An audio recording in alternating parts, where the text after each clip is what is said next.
regular columnist in the Boston Globe. He's a fellow at the Humanities Center at Harvard and a writer in residence at Suffolk University in Boston. So I would just like to say as well that I first met Mr. Carroll at a series of international conferences which were occurring around in Europe and the Middle East and North America on anti-Semitism. I met him in Montreal with some colleagues, and when we met there, and I'm sure you'll see here today, he is an intellectual of the highest standards, and I think in a sense he challenges us to think and to reflect critically, which is challenging, and at the same time I think he tries and succeeds in trying to bring out the best of our humanity. So it's a great honor to have you here as our first lecture of the year.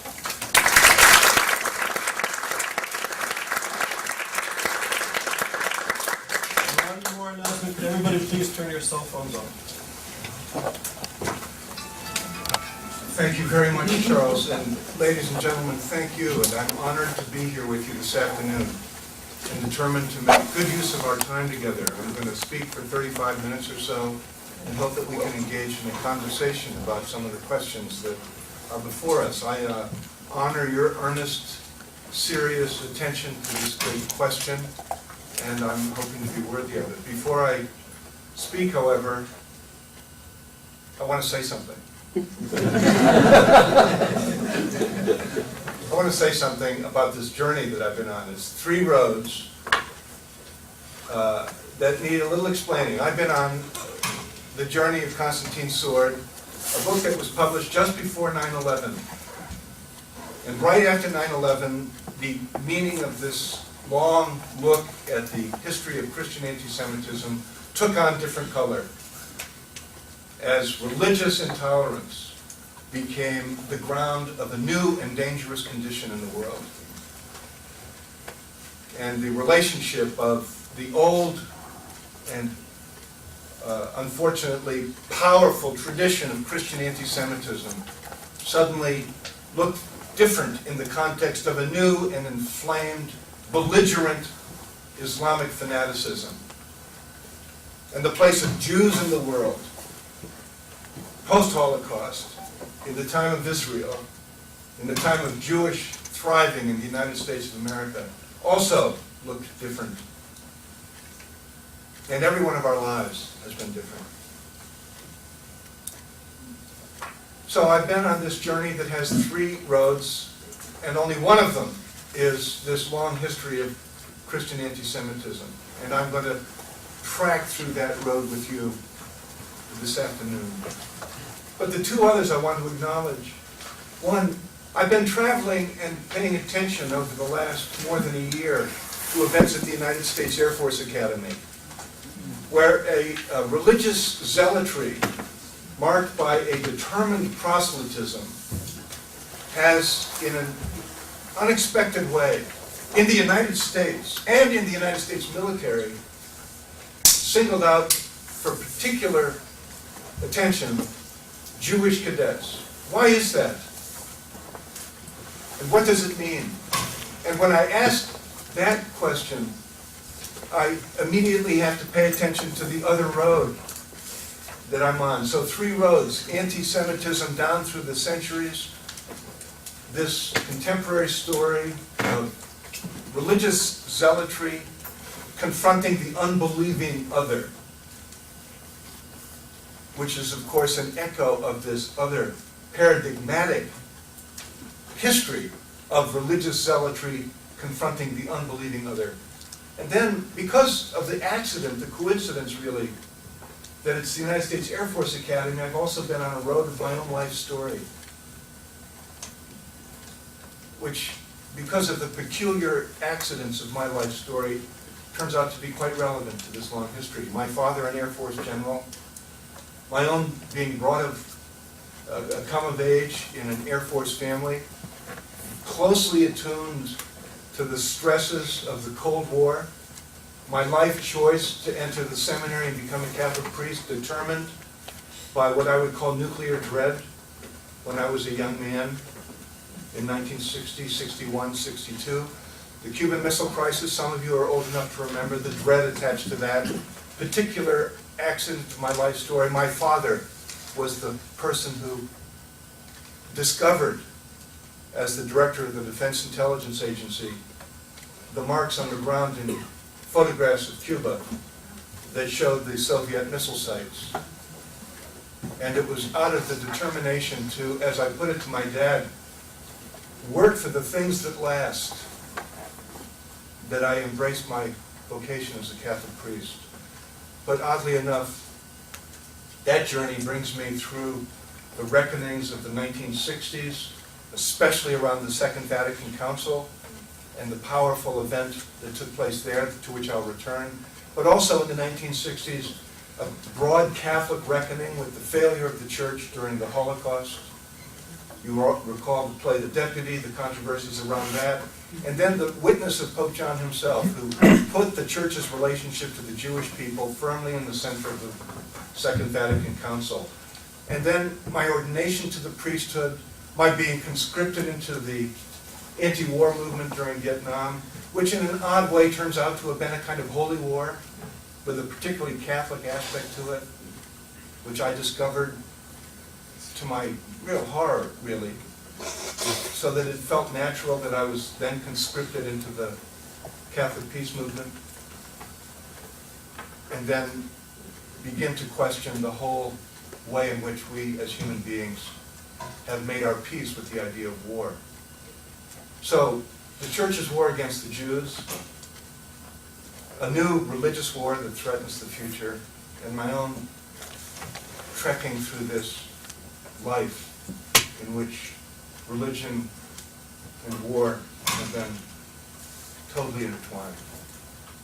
You would think already that this is a set of roads on which somebody's going to get lost. How in the world do you keep these three separate tracks straight? Well, you don't. They actually twist and turn.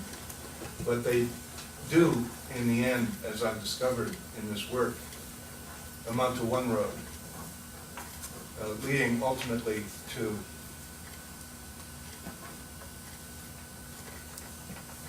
the conclusion that no war is holy. So, let me tell you about being in Arlington National Cemetery with my son not long ago. My mom and dad are buried there. We go there to pay tribute to them. We come up over a hill not far from the Tomb of the Unknown. And what do I see on the crest of that hill? But a huge cross. The cross is sacred to me. I have a cross on my desk. The cross is a sign of God's mercy in my life. I love the cross. And yet this day, I looked at the cross on the highest hill of Arlington, a war memorial, and it is a sword. Embedded in the cross is a huge sword. And I recognized it. And this is the biggest and most painful question of my life. How did the cross become a sword? And what has it done?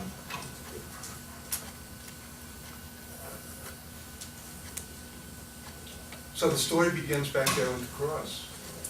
Jesus dies in the year 30, and the story of the death of Jesus is written down between 70 and 100.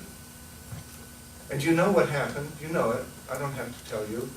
After the destruction of the temple in Jerusalem, two small groups of Jews began to vie with each other for dominance in the Jewish movement. Rabbinic Judaism, the Judaism of the rabbis. What is it to be a Jew without the temple? One answer, Torah-centered Judaism. Another answer, Jesus-centered Judaism. And these two groups begin to have a rivalry with each other. And it might have remained only that, a religious rivalry. It might have even unfolded within Judaism.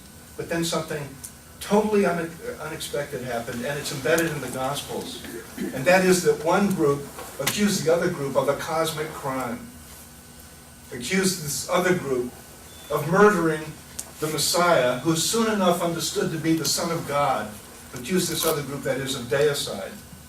And that charge set in motion something unexpectedly and historically lethal. Even so, through those first couple of centuries of Christian development, the rivalry between Jews and Christians in the Roman Empire might have remained more or less that. They were more or less equal groups in the Roman Empire. But then again something unexpected happened in this story. You know this. The pagan emperor became a Christian. And he became a Christian around an idea of and an image of the cross. You remember the story. Constantine sees the cross in the sky the night before the battle. And under it the legend, In hoc signo vinces. Under this sign you will conquer. Hey, I heard this story as a little kid from my dad.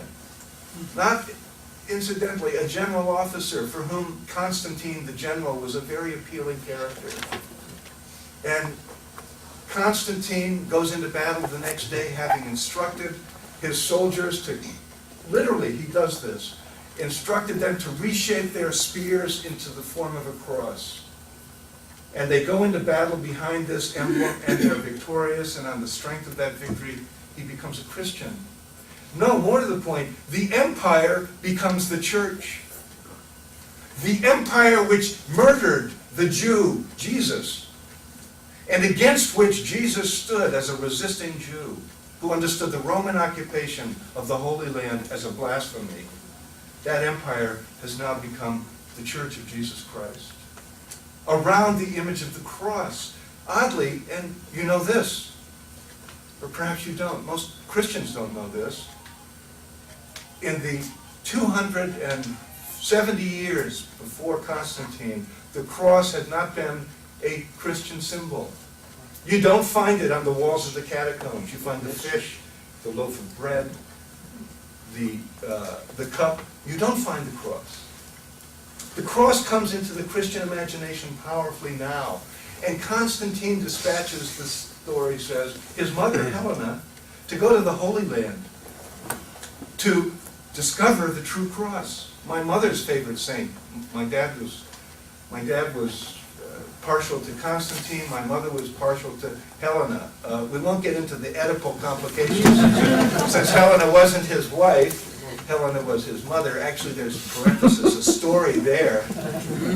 Constantine is regarded as a saint of the church, especially in the Eastern Church. He murdered his son Crispus in the year that he took over control of the empire.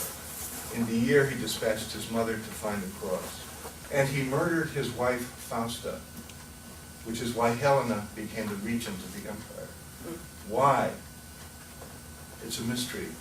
But is it an accident, I wonder, that a man who has murdered his own son brings into emphatic central Christian understanding and belief a God who centrally requires the death of his own son, so that now the death becomes dominant over the resurrection as the motif of Christian belief. Once the cross is a sword in this way, and I'm talking literally because now for the first time in Christian history, violence is justified as a way of spreading the gospel. And if you don't accept the orthodoxy of Christian belief, before Constantine there are multiple forms of Christian belief, including some that were centered around the synagogue and around Jewish observance. All of that multiplicity disappears now. One central Orthodox Christian faith that is central to the political unity of the empire, enabling Constantine to take control of the vast world, from England in the far north to the shores of Egypt in the far south, from Spain in the west to Israel in the east. And this theological orthodoxy centered around the symbol of the cross comes into the center of Christian imagination now. And something else has been set in motion. The Christ killer motif takes on new power when the cross is made central. The more important the cross is, the more in jeopardy Jews become. The church fathers begin to define Christian belief against the Jews, adversos Judaeos. St. Augustine defines the wandering of the Jewish people, always in exile, as a proof of Christian claims, theologically rooted. So that something new starts to happen here. It culminates, it shows itself clearly hundreds of years later in the First Crusade. Remember what the word crusade means. It's translated in Arabic, War of the Cross. When President Bush inadvertently used the word crusade to define the war on terrorism throughout the Arab world, that word was translated War of the Cross. Men, mostly men, wearing crosses on their breasts and on their shields, sent off by a pope to reconquer the Holy Land from the Muslim infidel, for the first time in history in Europe, launched pogroms against Jews. The movement against an enemy outside required some perverse way a movement against the enemy inside. You know this story. It's the spring of 1096. Up and down the Rhine River, the most thriving Jewish settlements and centers in Europe. Mainz, Cologne, Koblenz, Worms, Trier. And in town after town, Crusader mobs come to find the Jews and to give them the choice of conversion or death. The conversion of Jews becomes a millennial agenda, and there's a kind of hysteria about it.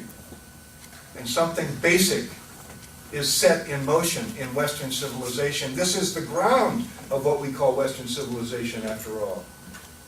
And never mind that in Iberia, in this very period, a precious coexistence, Jews, Muslims, and Christians living together under the sponsorship of Islamic caliphates,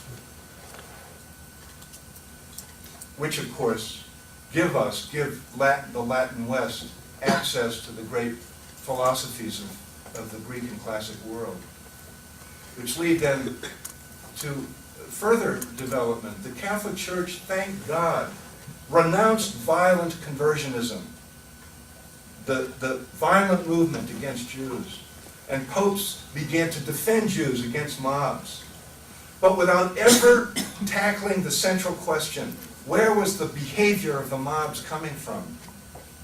And it was coming from that central embedded charge, the deicide charge. You've heard this a million times. You think you understand it. None of us understands to this day how central this Christ-killer charge has been and remains to the Christian imagination, and how lethal it has been and can be again to Jews. And the Crusaders, it became their cry. The Pope said God wills it, and the Crusaders cried, Christ killer. And in the filming of Constantine's Sword, the documentary, we visited the ancient Jewish cemetery in Mainz and found stones dated to the 11th and 12th centuries. Jews who were murdered or who were pressured to suicide by Crusaders. And I had a moving interview with Cardinal Karl Lehmann, the Archbishop of Mainz, in the courtyard of his cathedral, in the very place where hundreds of Jews were murdered by Crusader mobs, despite the bishop's attempt to protect them. As if it were yesterday. I said the church renounced the impulse to convert by violence, but in doing so, it reaffirmed in a new way, after the Crusades, the impulse to convert.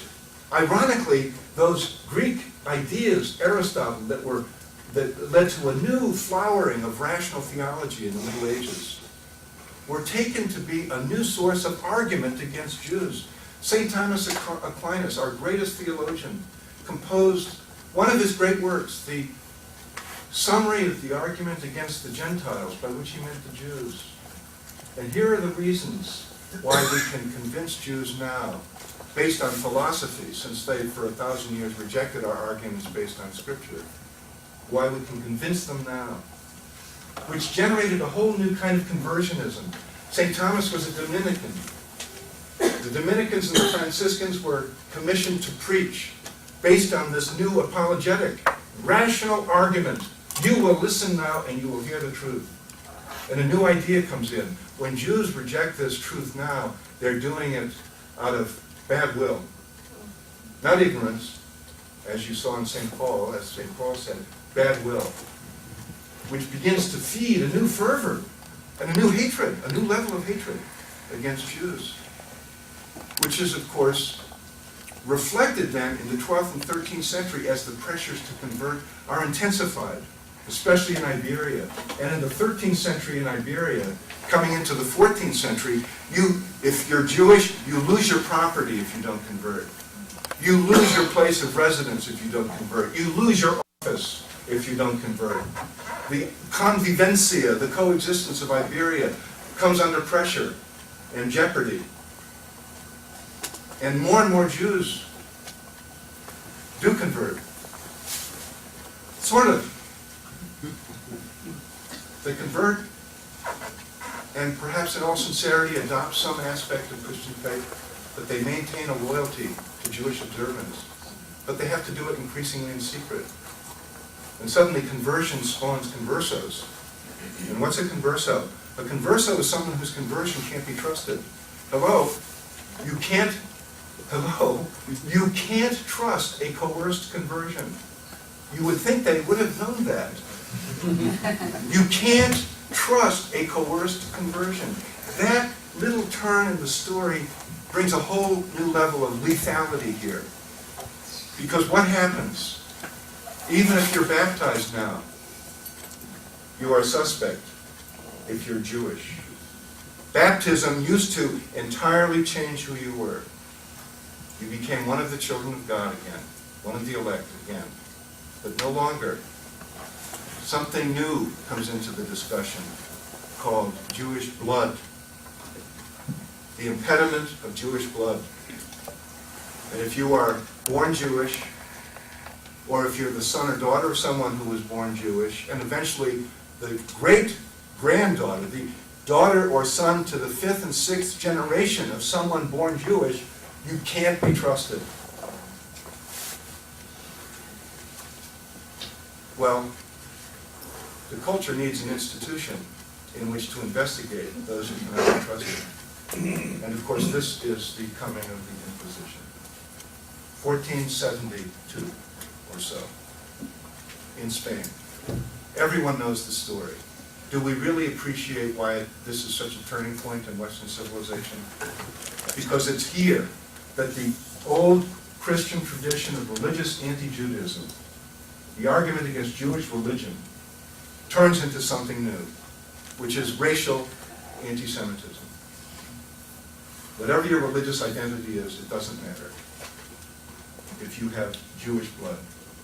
And this is a minority view. It's an exception. It's heresy. It's a repudiation of the oldest Christian idea, which is that baptism brings you into a whole new life with God. And this rejects that idea.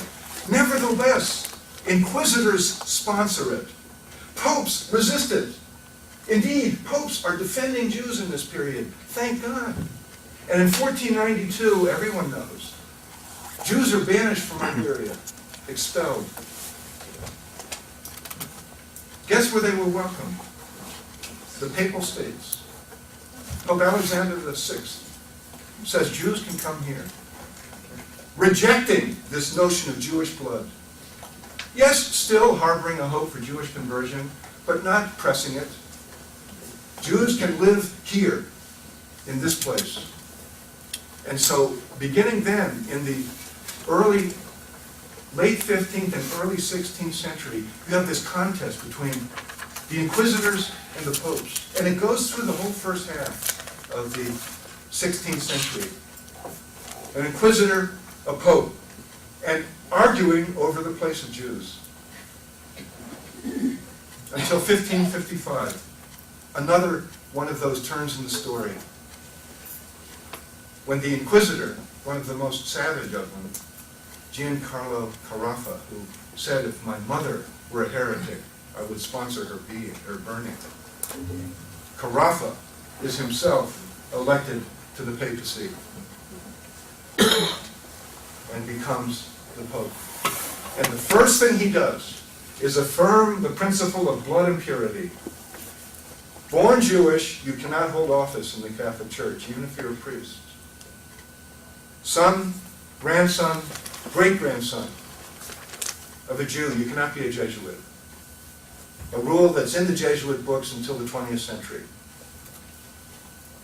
That's not all Carafa does. Even more momentously for my story, for the story I'm tracking, he establishes the ghetto at the foot of Vatican Hill, effectively imprisoning the Jews of Rome who've been there for thousands of years, and saying from now on, Jews live here.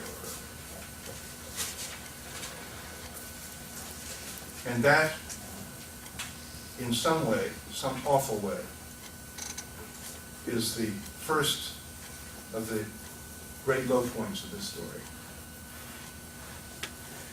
Cardinal Edward Cassidy, formerly a leader of the Vatican Interreligious Dialogue, was the one who said that the Roman ghetto was the antechamber for the Holocaust.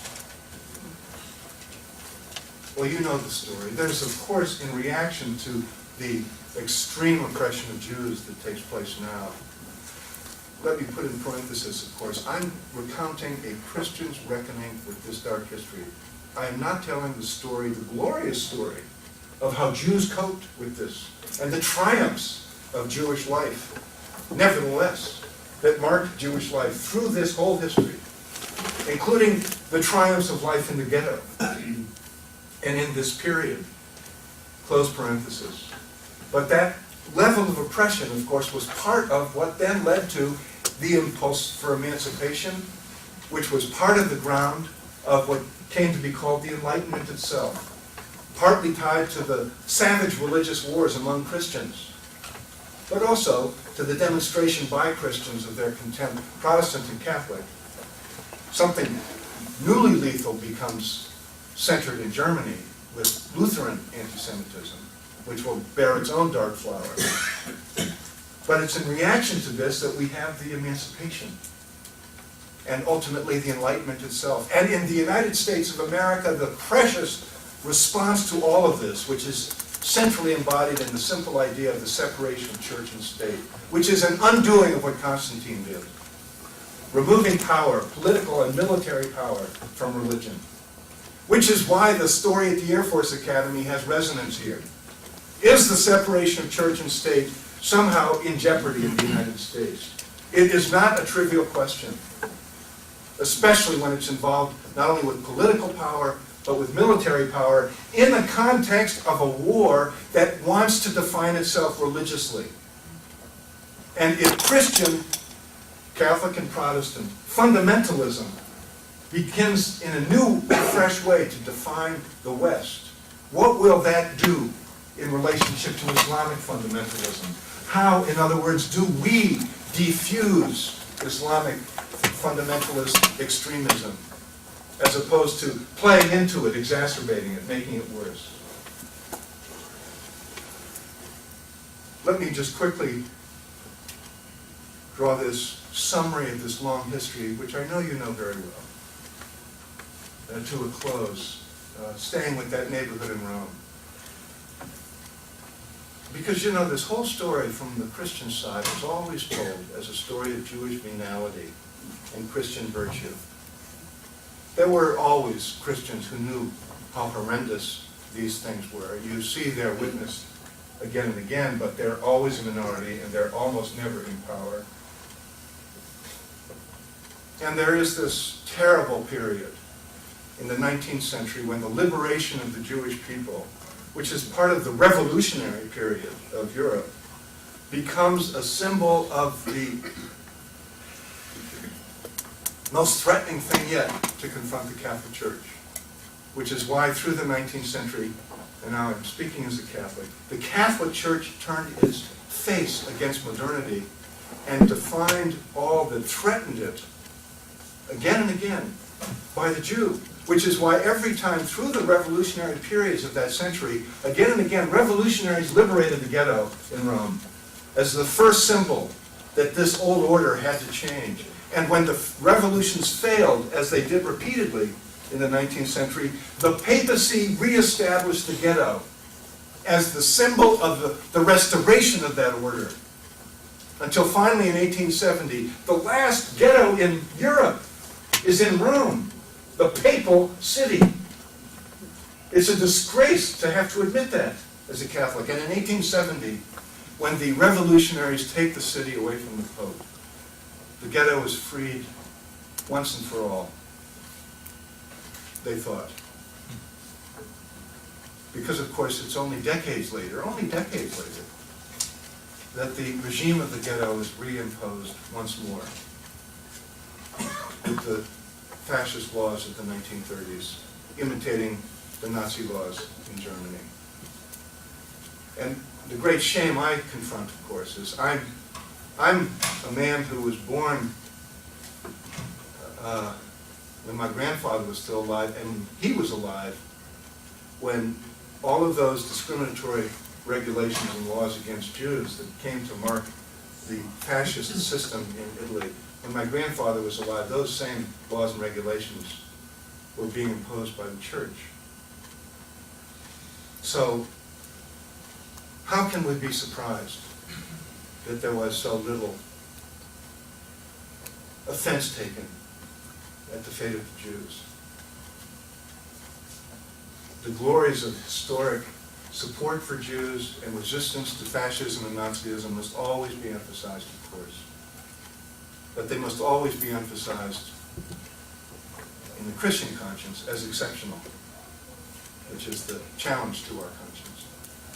Well, you know the story, and the ultimate instance of church failure, in my view, took place in October of 1943, when in that very neighborhood, the Pope's Jews, the Jews who had come to Rome under the sponsorship of the Pope, to be protected by the Pope, and then who were effectively imprisoned for centuries by the Pope, the Pope's Jews, the Nazis came into that neighborhood in October of 1943 and rounded them up.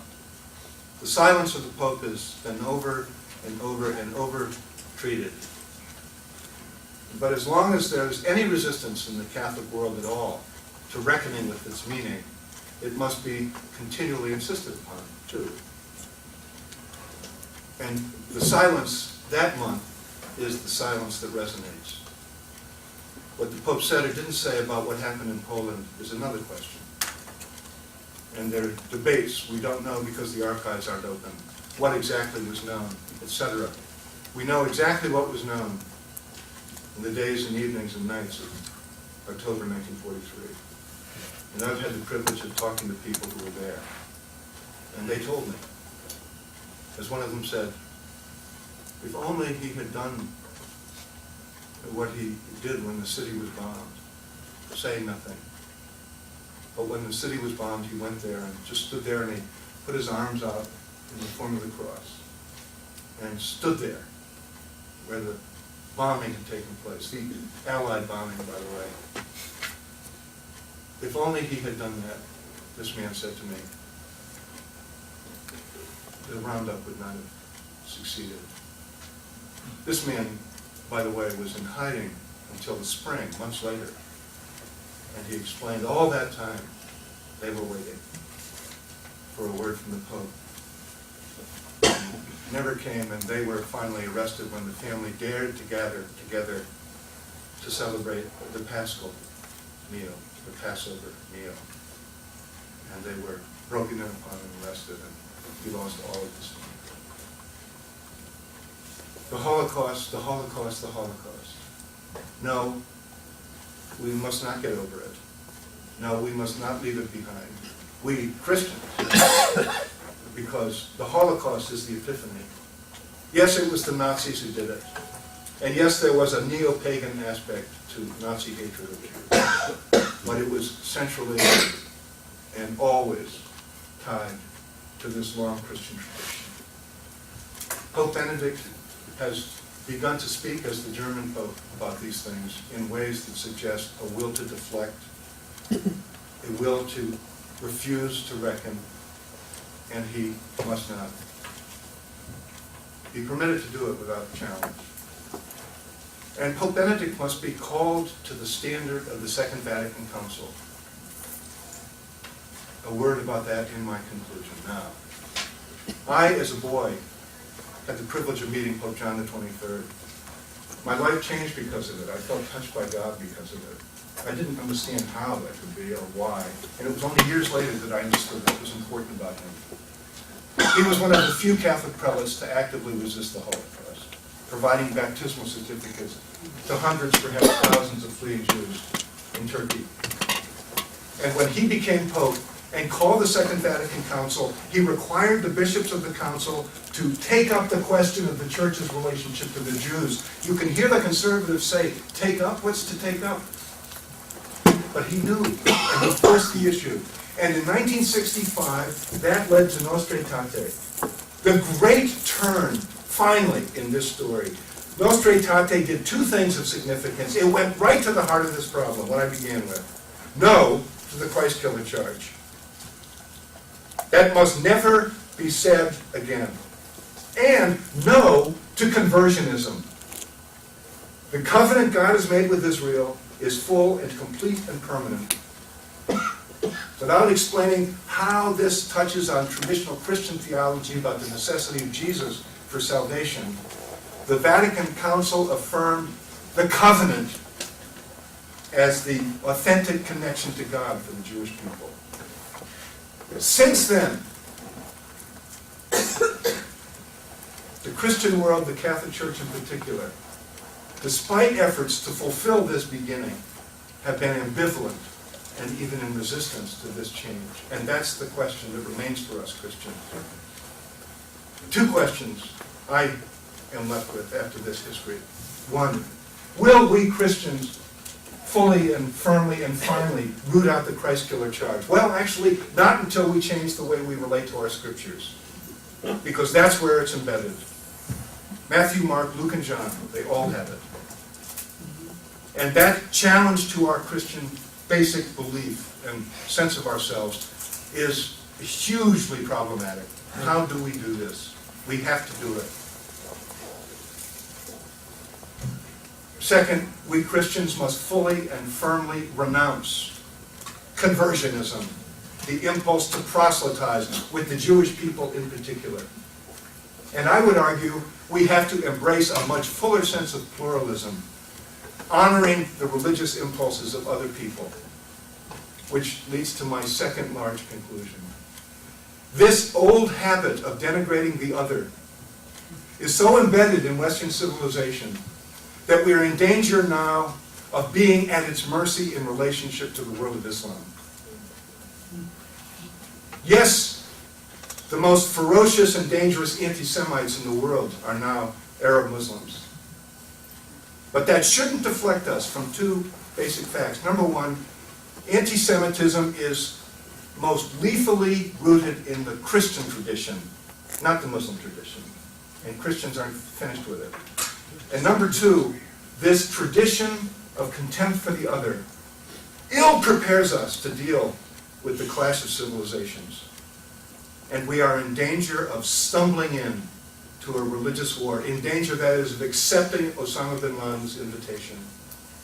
And that's especially true in an America which is uncritical of itself, in its own relationship to power, and in its own assumptions, which I believe are quasi-religious assumptions about America's status as the chosen nation.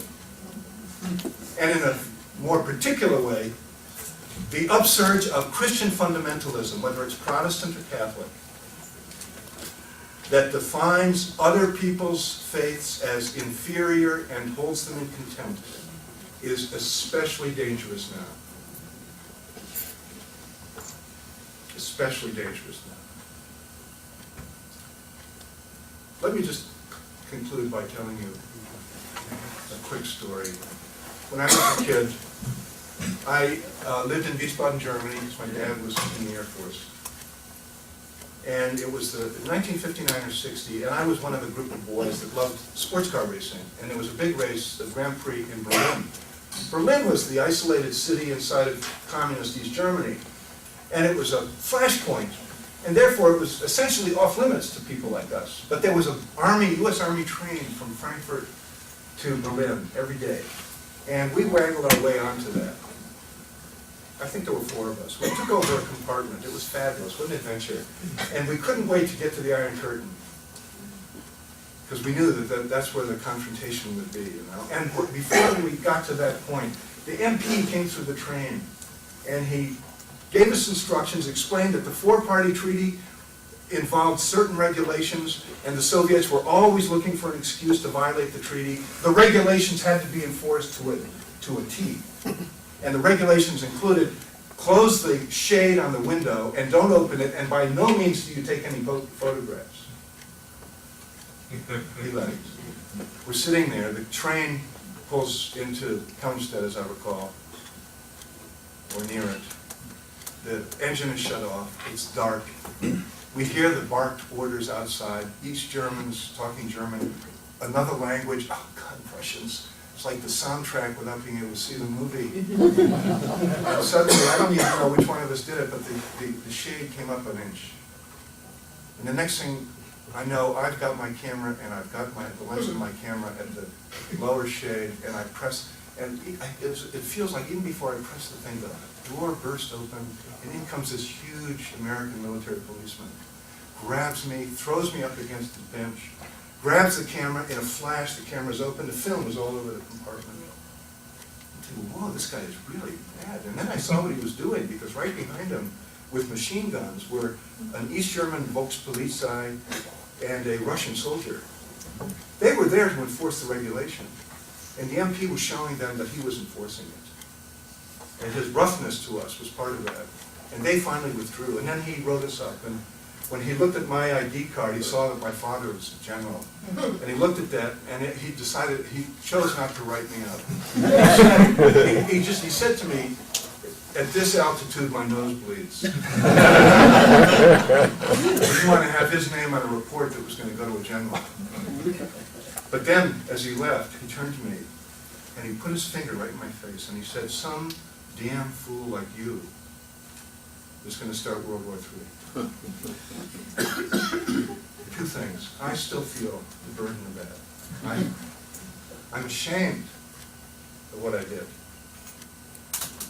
I understand how foolish we are. And I've thought of this story repeatedly in recent days and months as I watched the foolishness of my own government. Not World War III, but a war in its own way, every bit as threatening for the rest of the century. How unnecessary, how foolish. But also, this whole history, goodwill Christians, people who are only trying to do the will of God, foolishly, stupidly, callously, horribly scapegoating Jews, doing murderous things to them, leading to the worst crime in history. I don't sit in judgment on the people who did that. I think we all are responsible for the world we live in. This is my Christian attempt to reckon with this history. I believe, actually, that every human person, every group, every religion must do their own version of reckoning like this. Even while I say almost no other group has reckoning to do like Christianity. But I wouldn't want to leave you thinking that I feel morally superior to my own tradition. And I wouldn't want to leave you thinking I've invited you, wherever you are in this story, to leave here feeling morally superior to it either. Because finally, moral superiority has been the problem.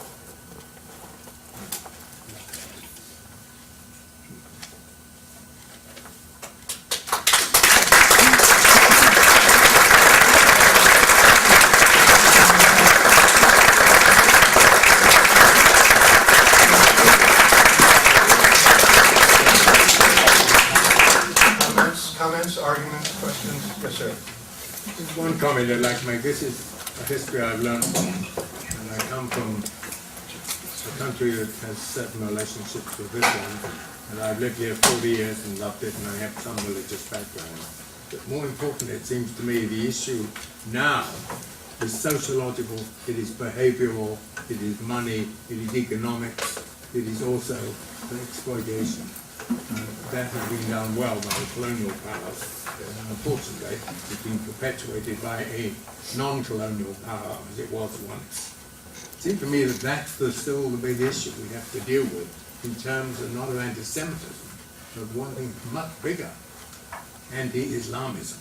And I'm worried that because we're focusing on a very instructive story on history and a very learned one, that we're kind of really behind all this is Islam in your thoughts, and we've hardly touched it. Well, I welcome your observation. It gives me a chance to insist with you that anti-Islamism is the issue, but it isn't a separate issue from anti-Semitism. And the Crusades are the great lesson here, because it was the war against Islam that was the occasion for Europe's first violent assault against Jews, which is one of the reasons why there's a fresh manifestation of anti-Semitism in the present climate. The war against the enemy outside spawns the war against the enemy inside. And the readiness of people in America to make central our problem in the world with policies of Israel is an example of this. There's much to criticize in Israel's pragmatic choices about war and peace over the last 2 generations. But I would say that the readiness to hold Israel to a different standard and the readiness to insist on Israel as the central problem for the clash of civilizations is another signal to be concerned about.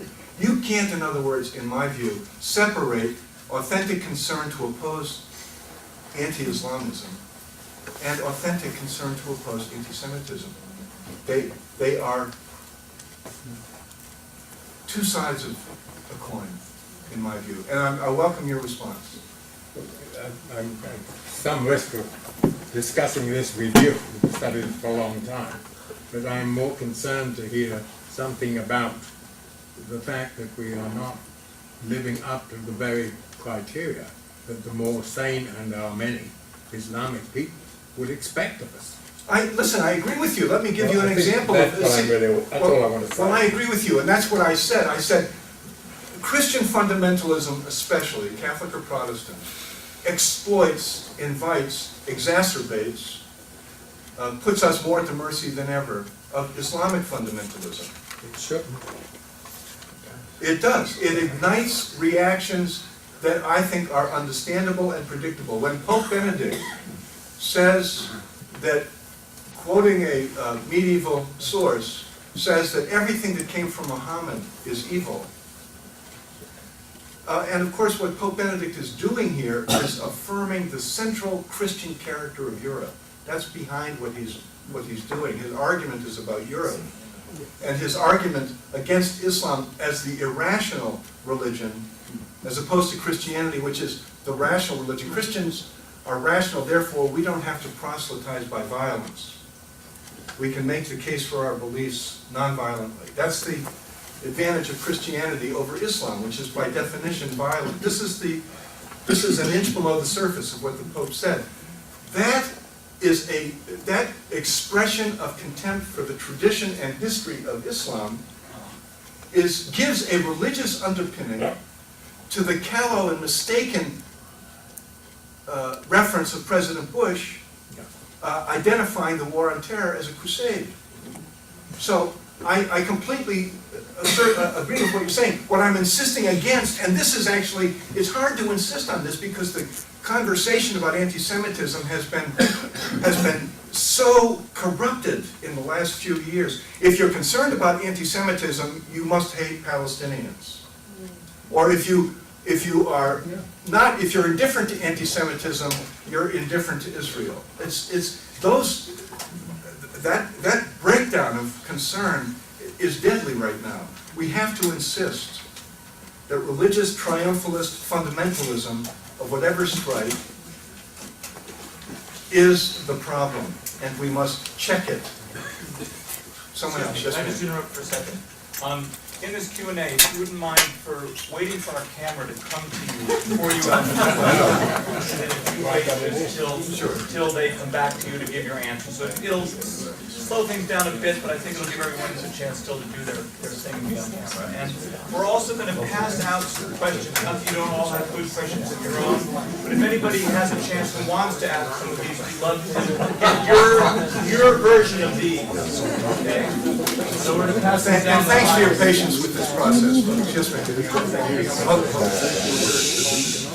I would like to make a comment and devise question. My first comment is that in 1947, 2 years after the gates of Auschwitz were opened, I was prepared in Cologne for First Communion. And I still remember, like it happened yesterday, that the parish priest who was preparing us for this sacrament referred to the Jews as those stubborn, stiff-necked Jews who had refused to recognize Jesus as the Savior. And in retrospect, at the time I didn't even know who were the Jews. To me, I was 7 years old. There were some ancient people like the Phoenicians, because there were no Jews in Germany. The question I would like to raise is that the now retired Cardinal Lustiger is commonly referred to as the Jewish or Cardinal Lustiger. Now, you're either Jewish or you're Catholic. Why is this cardinal, now retired, still referred to as being Jewish? It reminds me very much of once a Jew, always a Jew, and Jewish blood, etc., etc.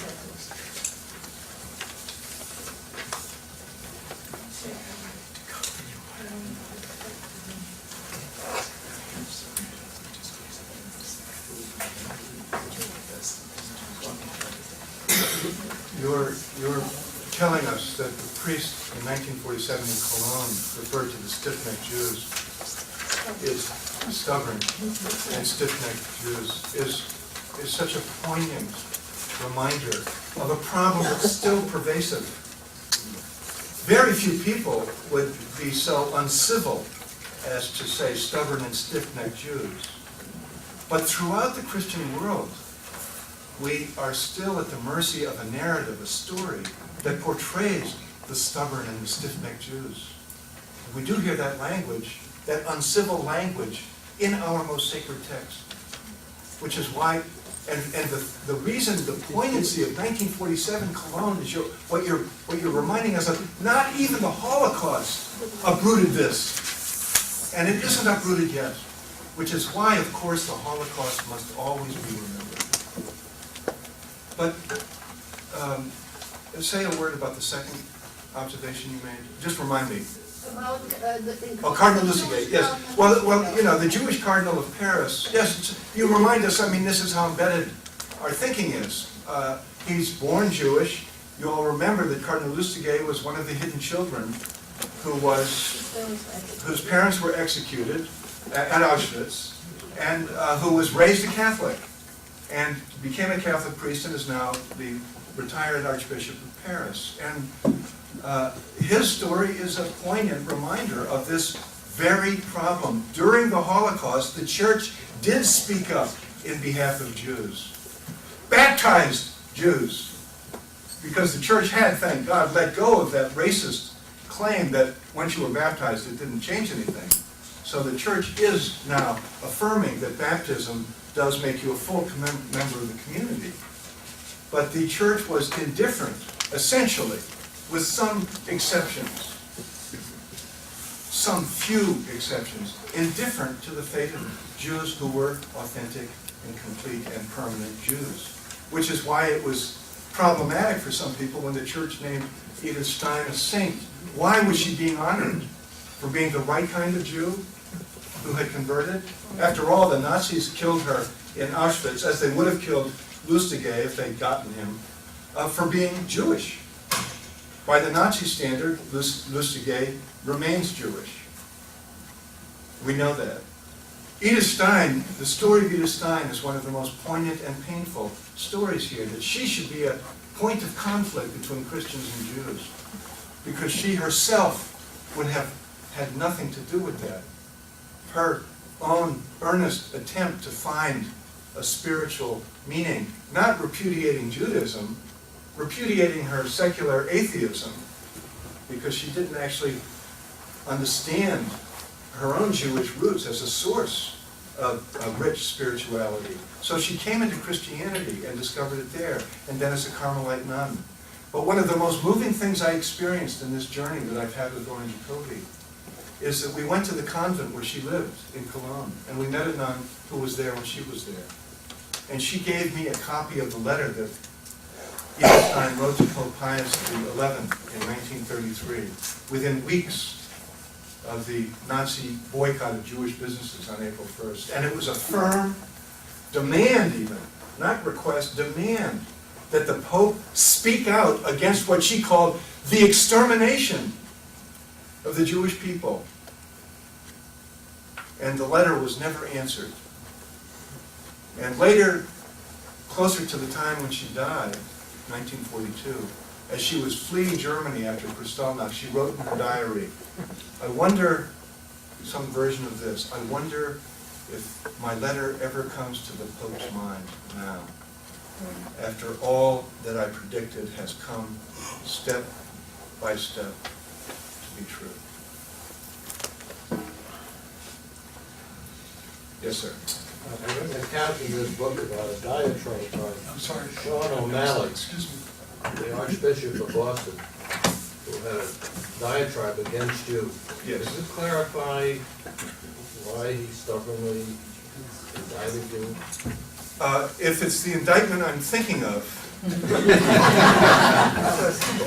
it had to do with my criticisms of Pope Pius XII.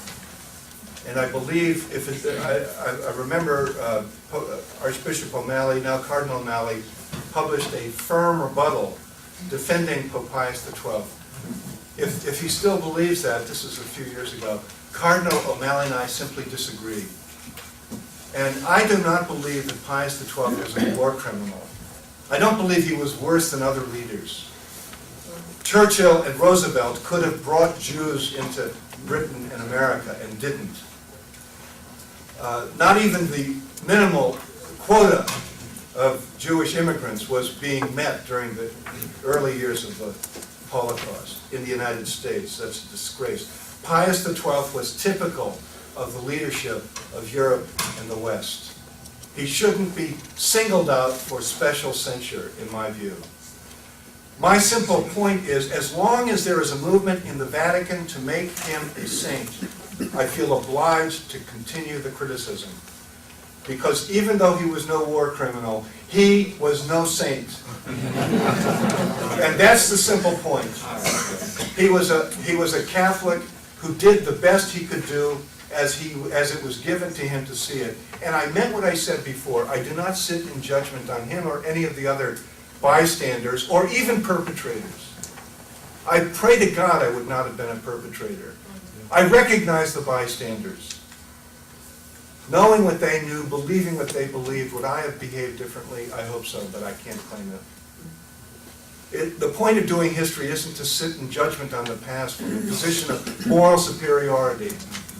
It's to understand what human beings did in their circumstance so that we will recognize those circumstances when they're presented to us. That's the point. Yes, ma'am. And then I'll come over to this side. Yes, ma'am.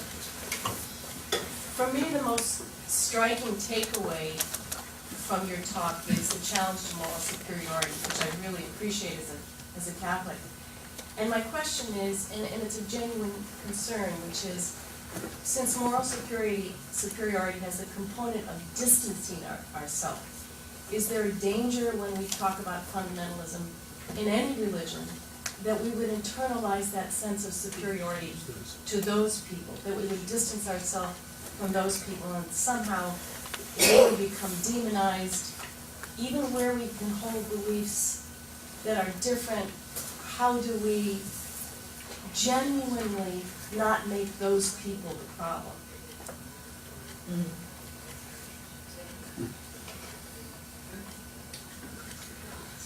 I'm glad actually to have a challenge to my challenge to moral superiority because because I want to be able to distinguish between what I'm arguing against and what I want to argue for.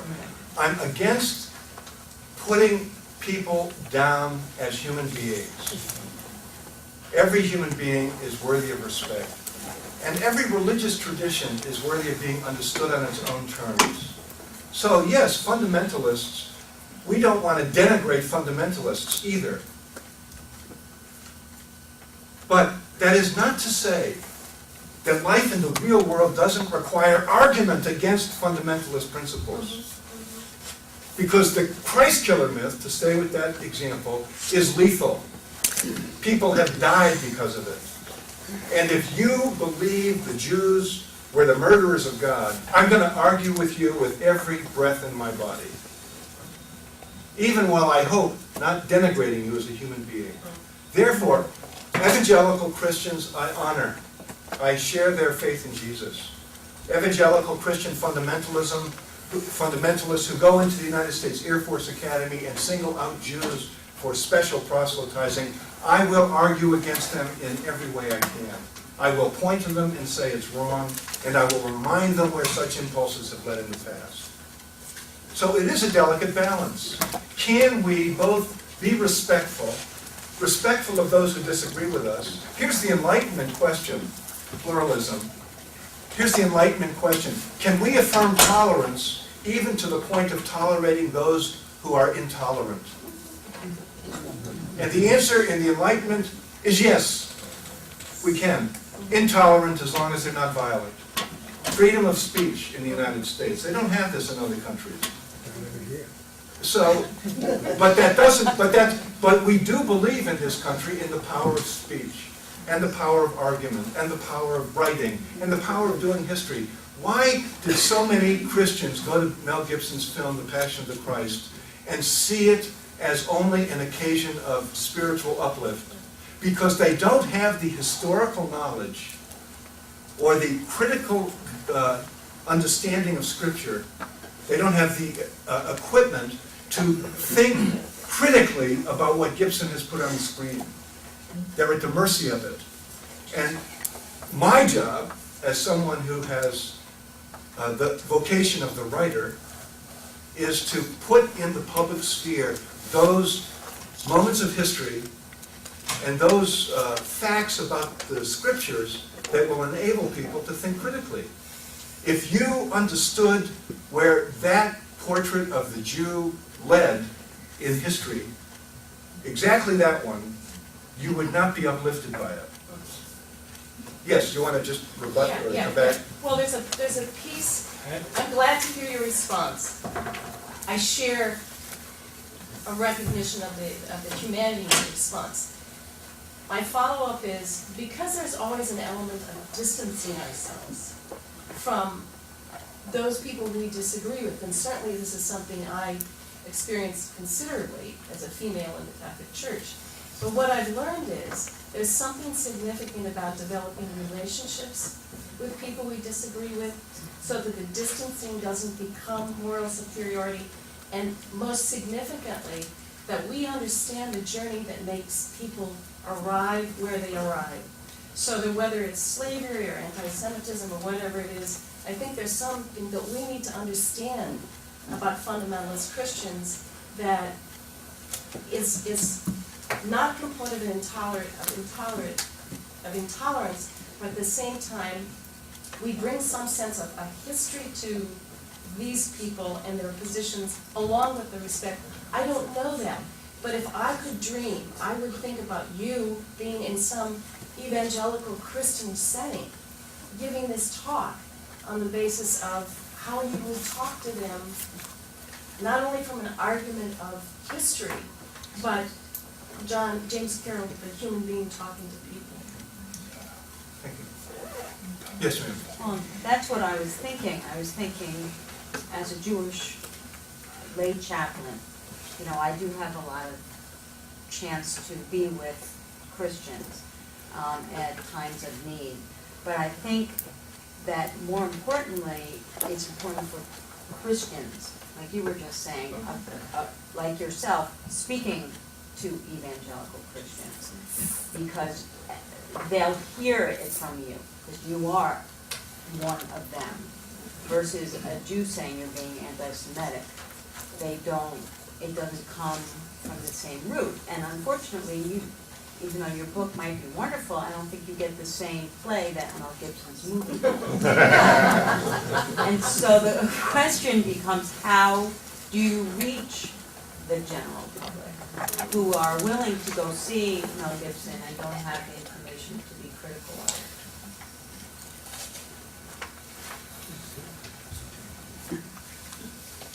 Well,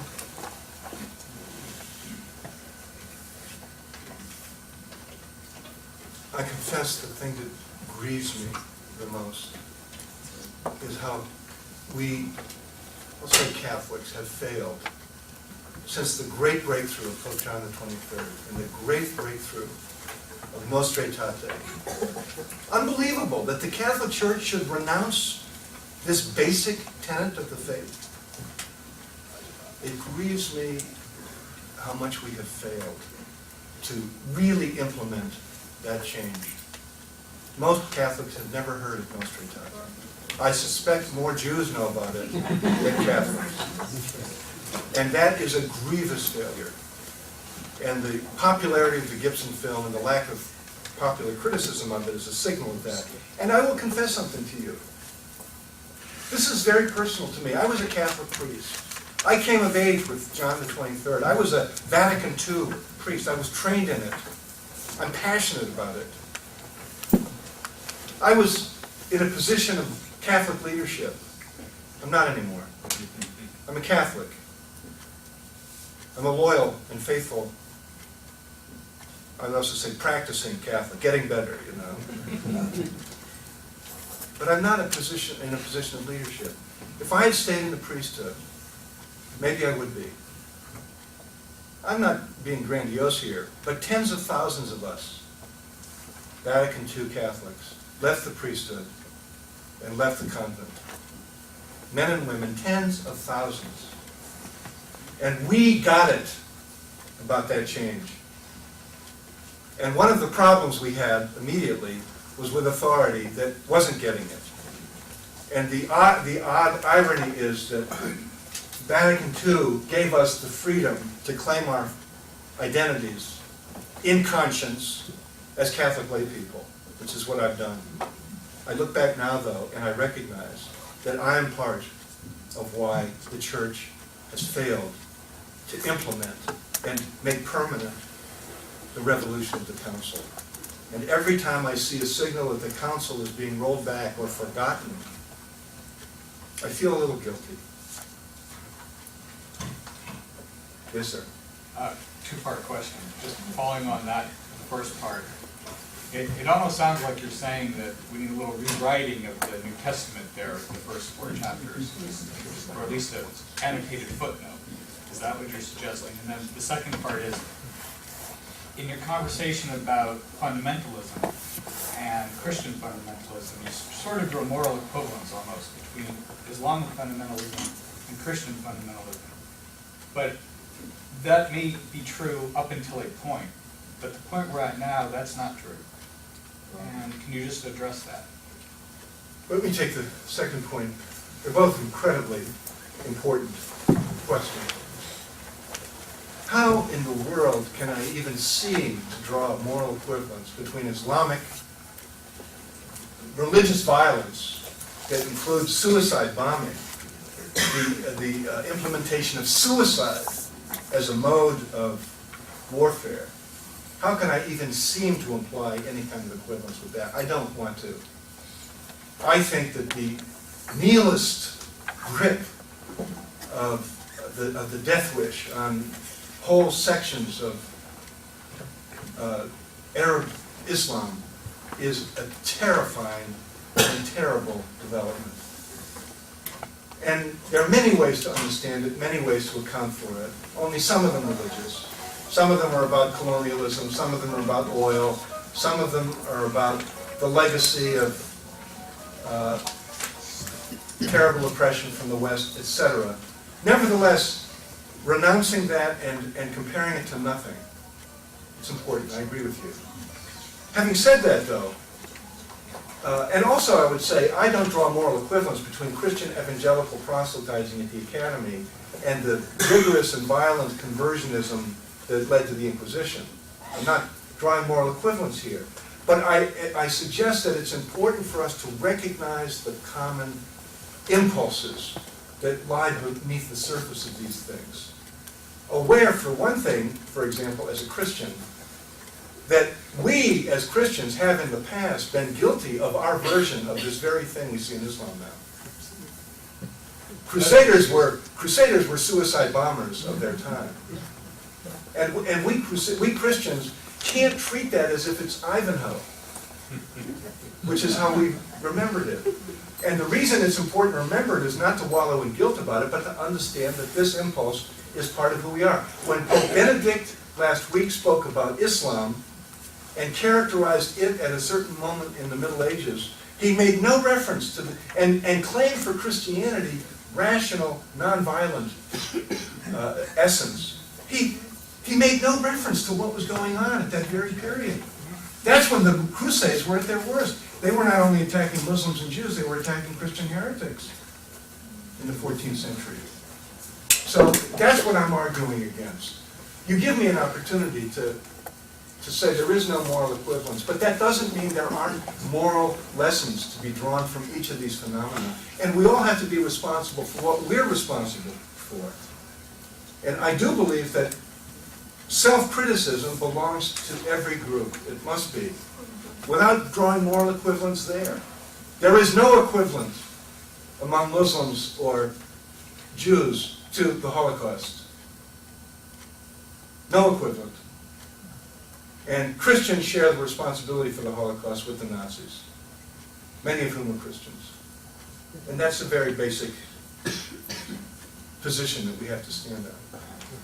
The more you raise the question of what do we do about these scriptures that have the lethal anti-Jewish slander embedded in it. And that question I don't have the answer to. I don't think we should censor these texts because that's a form of historical denial. I don't think that we should pretend that there wasn't a moment when the sacred canon was being assembled and reorder the canon. Let's find some gospels that are a little kinder and gentler. Let's find a Jesus who isn't in such a bad mood most of the time. You know, I don't believe in that. At minimum, I would say we and this is where I go back to acknowledging my failure as part of the Vatican II generation that didn't deliver. We have to learn to preach these texts against themselves. Why is that important? Because the church in its first generation was already committing a grave sin, which is the antidote to the lie of church perfection. Why do Catholics have a problem reckoning with Pius XII? Because they're trying to protect the idea of a kind of infallible protection, at least for the papacy. And yet, in the gospel texts themselves, the Christians not only are showing themselves hatefully in conflict with Jews, but their failures are part of the story. The first pope, after all, in the Catholic memory was St. Peter, who was with Judas in betraying Jesus. And the whole story of St. Peter is about his regular capacity to fail the Lord. And we Catholics would do well to reclaim that Peter as the mythical first pope. Other comments or questions? Somebody behind you too. You got people behind you. Okay, I'll come to you next. Okay, I caught this lady's eye. Yes, ma'am. I don't have a problem with Christian scriptures. I think it's the way that Christians look at it. You started your talk by talking about the theological point that Jesus was sent to earth in order to be sacrificed. Yes. So there's no way he could have died a natural death. So one could consider whoever killed him as carrying out God's plan. Now, it's easier and has more of a ring to it to yell Christ killer than to yell, I'm killing you because you don't believe what I believe. Right. But I think that the second slogan is really the reason that the Jews were hunted down and killed over the centuries. Because you could say, well, thank goodness they carried out God's plan. I mean, if you thought it was the Jews and not the Romans, or whoever did it, carried out God's plan. But we hate you because you're not Christian. So why do you say that it was that the deicide that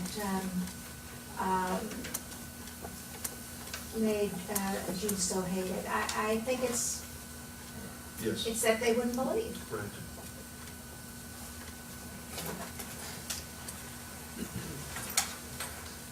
Well, you make me want to return to the idea of the cross. Why is the cross so central to us in our Christian imagination? Why, that is, do we believe in a God who requires the brutal death of his beloved Son as a way of saving the world? I don't believe in that God.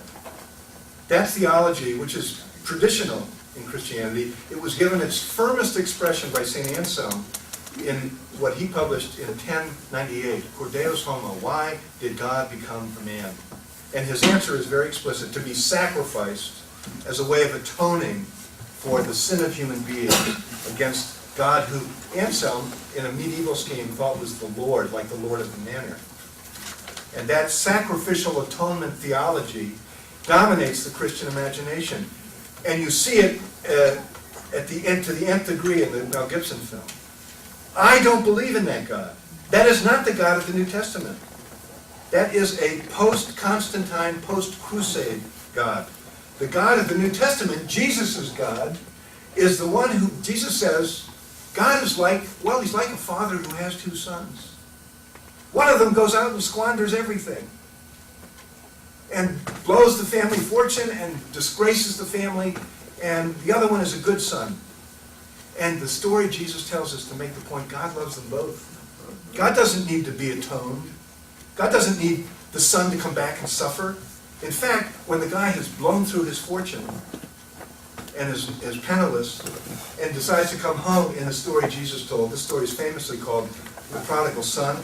It should be called The Prodigal Father, prodigal being overflowing. The prodigal father. God loves everybody just by virtue of having created them. God doesn't need you to believe in Jesus. And if you do, God doesn't need you to have suffered like Jesus did. That's the story we have from the mouth of Jesus. And that's the antidote to this brutal, bloody, sadistic, awful atonement theology that portrays a God who is a crusader God. It's not an accident, in other words, that this theology comes just when the Crusades come. Yes, ma'am, back here. I'm going to pick up a question from the sheet. This is the story of all of us. What have you confronted in your own set of beliefs and something about yourself as you've moved along this journey and as you've come to be who you are today, speaking in front of all of us?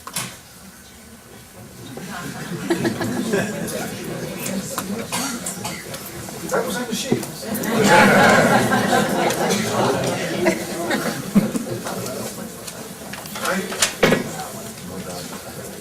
I have to tell you, those three roads I told you about, right?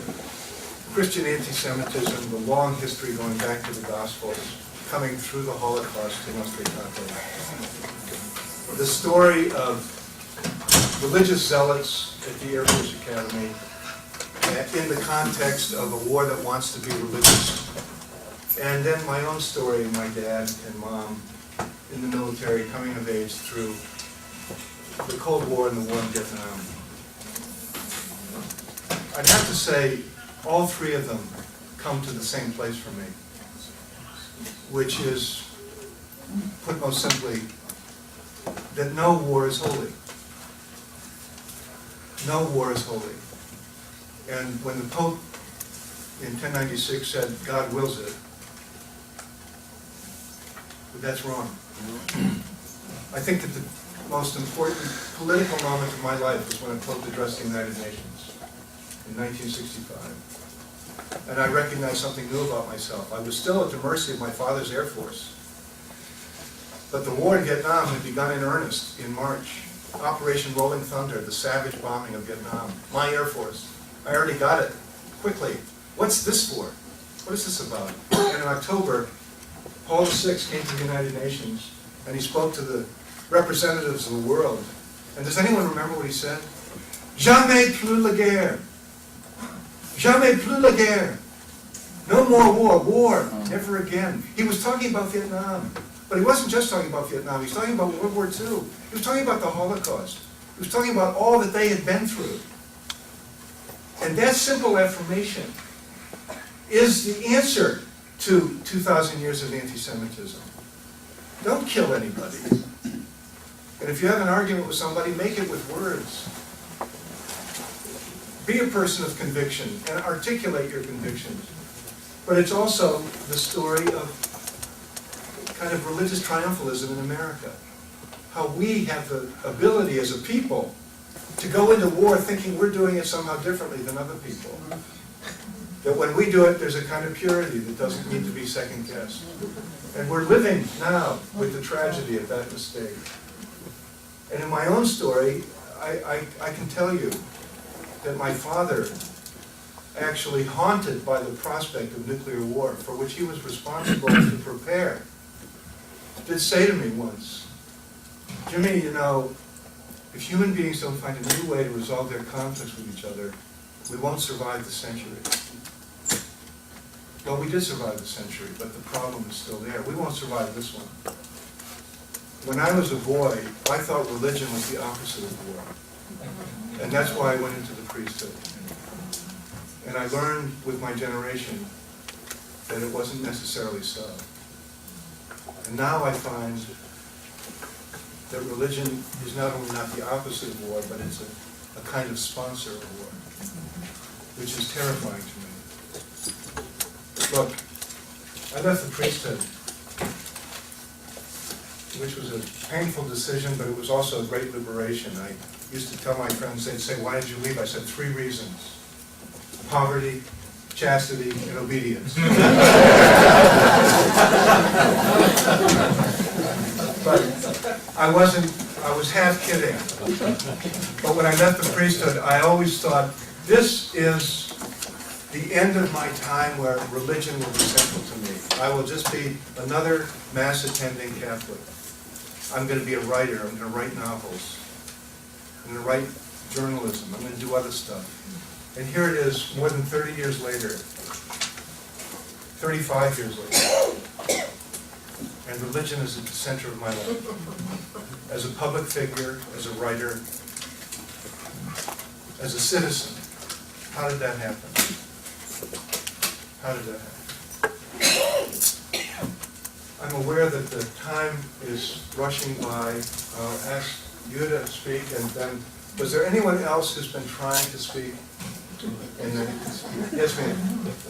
If you don't believe we can get rid of the lethal parts of the New Testament, how do you think we can get rid of the Jewish myth conceptions that persist?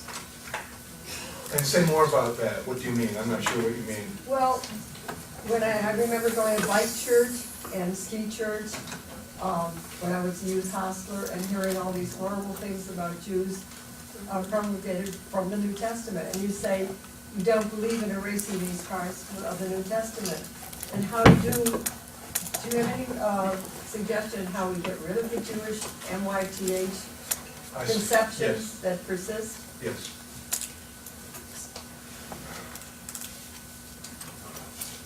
These texts remain a judgment on us. It's easy for me to say we simply must find a way to argue against them. But in truth, I understand that very few ministers and preachers and priests do that. And very few Christians know what's wrong with these problematic texts. And that's something about which I feel terribly conflicted.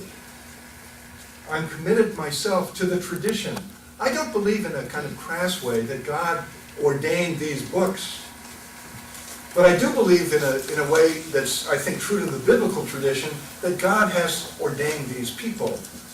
We are of the people Israel, we Christians. And we accept the holiness of the book, which I want to protect.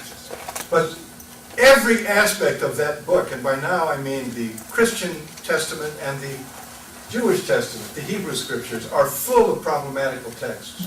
Ask slaves or ask women. Well, a lot of you don't actually have to ask women. The problematical texts of scriptures are rampant. How do we live with them? I asked Elaine Pagels, the wonderful scripture scholar, this very question, and you know what she said? We live with them the way we live with the dark side of our lives as Americans. Do we deny that we used the atomic bomb in Hiroshima? Can we reckon with the fact that it was unnecessary? Or do we have to go on with this self-deception that we had to use it to end the war? Historians are almost unanimous now the Japanese would have surrendered promptly without it. I'm sure people here disagree with me about that. But that's another example. Can we confront the dark side of America? It's our problem as citizens. It's equivalent to my problem as a believing Christian. Can I live with and work to change the dark side of my Christian tradition, even including my sacred most, beloved most texts, the Gospels I love? It's a version of the thing I began with. I love the cross. I love the cross. And how do I live with the fact that it's been turned into a sword? Yes, sir.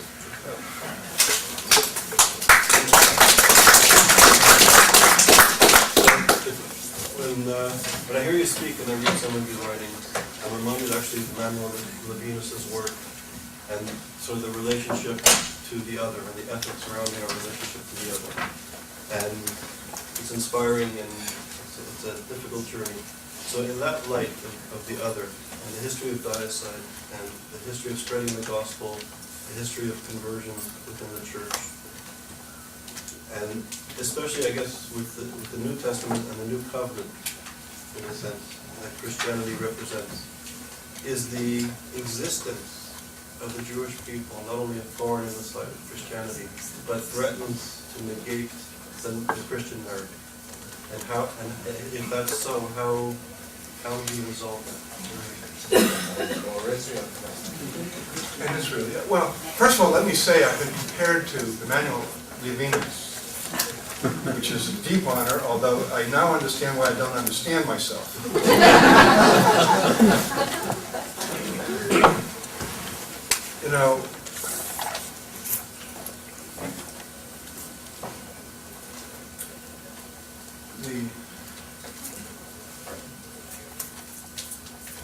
In a way, the most horrible thing about the Holocaust is that it worked. Jews were wiped out in Europe. There are a few enclaves and recovered communities of Jews in Europe, but basically, Jews are gone. They live in the United States, you live in the United States, and you live in Israel. This legacy isn't finished because look what that means. It means that Jews went from the fire, the inhospitable fire of European Christendom, into the fire of the Middle East, where they're surrounded by people who are overt in their expressions of the determination to eliminate Jews in Israel. Leave aside the ample reasons there are to criticize the policies of the government of Israel. When you look at the state of Israel through the lens of 2,000 years, and understand, first of all, that the establishment of the state in 1948 is a reversal of St. Augustine's theology of the eternal wandering, people forever in exile, and the profound theological significance of Pope John Paul II's recognizing Israel in 1994, and then his visit to Israel in 2000 to honor Jews at home in Israel. You understand the possibility of this recovery from the demonizing of the other. But it is only a beginning, profound as it is. And much in the way that Jews are only beginning, yet again, in their recovery from the genocide that nearly worked, in the United States and in Israel mainly. with a future that's undetermined but fraught. So Christians are only beginning in recovering from their part in what made this fate come about. Only beginning.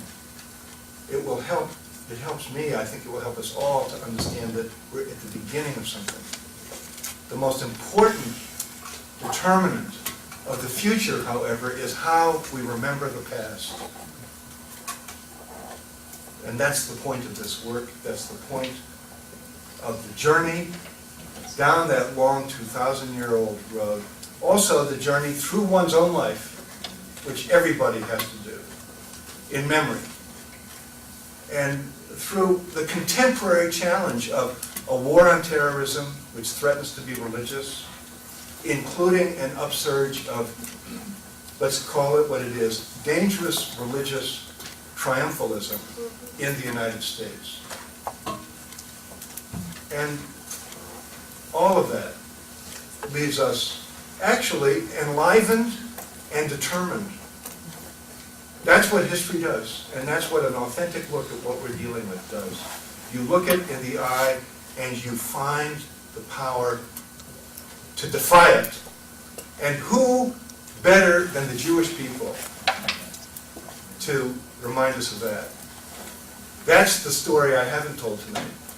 The great, I would say, noble story of the survival of Jewish religion, the evolution of it, the reinvention of it, the insistence on survival of the Jewish people, and the determination to shape a Jewish future.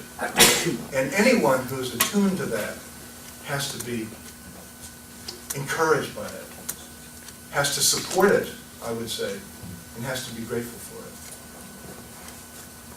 I want to thank you very much for the opportunity to be with you. I want to thank you all very much for being with us this evening. It's my great privilege, and you won't be surprised when I conclude by saying peace.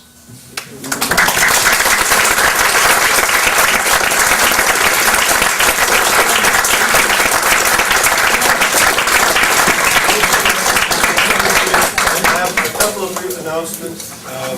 First of all, if you want to be put on my mailing list for future seminars, you can see me on the way out. On October the 12th and 2 Thursdays from now, Erwin Kotler, who's a professor of law, human rights law, former Minister of Justice in Canada, will be speaking. And you're all invited to an informal seminar and informal reception upstairs for some snacks and stuff. What is your subject? I don't know. It's the new anti-Semitism.